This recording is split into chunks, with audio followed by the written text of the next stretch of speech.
Hi, this is Russ again. The next book I'm going to tell you about is Flying Saucers from Mars by Cedric Allingham. This book is, the front cover is actually a composite of two of his photos showing the alien walking toward the craft. Now, how this occurred was he was talking with the alien and suddenly the alien turned and was heading back to the craft. But to put it into perspective, how did the events start? Cedric Allingham is a man of a vast world education. He was the son of a wealthy merchant. He studied in foreign countries as a child and grew up with a love for birds. So he was studying birds, and he also had a hobby of astronomy. So he decided to go to Scotland for a vacation, seeing if he could find some birds. As he crested a hill, he saw something up in the sky about 12:30 in the morning and early afternoon, and well, he drew a little sketch of it because it was so fleeting he couldn't get a picture of it.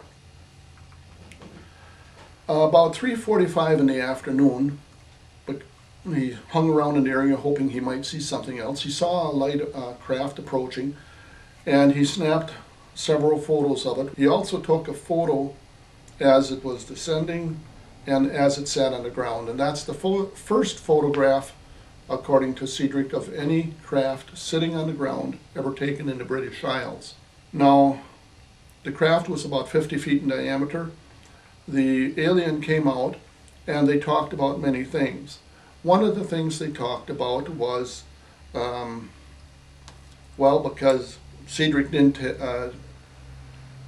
know how to do telepathy, and neither did the alien, they used a sketch pad and drawing little sketches like Pictionary. Okay, this is third planet, this is Earth, and he says this is Mars, and so that's why he knew the man was from Mars. There were two questions that the alien asked.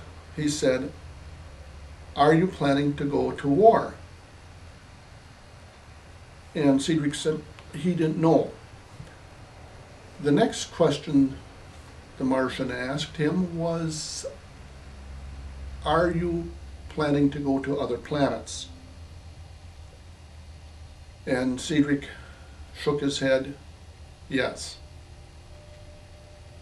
And the Martian, as you can see, is very human looking, quite tall, has a stocking type hat on and suspenders holding the pants as he's walking away with a frown on his face. And that's when Cedric realized I hadn't taken a photo of him yet. So he quick took a photo as the man was walking away. Now, by itself, the case was pretty straightforward. One witness, who's going to believe him? Well, as he was hanging around there, he noticed a fisherman from a local village, I believe it was Loosey-Mouth, walking toward another village a little further down, and that was around 12:30, 1 o'clock. He saw him walking one way, and about 4 o'clock he came back, and he had just crested the hill when he saw Cedric and this alien Martian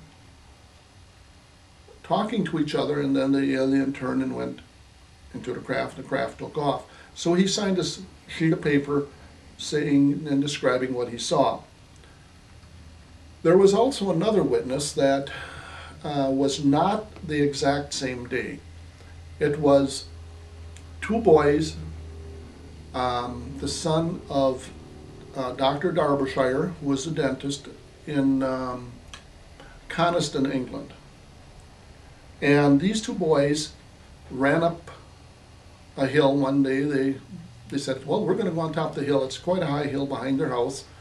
And when he got to the top, they saw a light coming, and it became a craft, and then it swooped down to land down below on another little hill, and it then took off. Well, Stefan Dabo was a kid who was taking pictures for a while, so he got two very fuzzy photographs. but you could clearly tell it was a saucer-shaped craft. Cedric wasn't really aware of that until after he got back to London. And then he had to take another trip back to interview him and give the particulars on the case. Basically, he spent a lot of time talking about, in the book, talking about the book by George Adamski and Desmond Leslie. He related a couple of other things which had been discovered by other scientists. He talked about a Russian scientist who, using a large spectrometer, found evidence of chlorophyll on Mars in the early 50s. And I forget what the scientist's name is. But I think you would be able to find a book, or maybe find it something online. Enjoy reading it. It's been a pleasure sharing this with you. Maybe we'll do some more. God bless.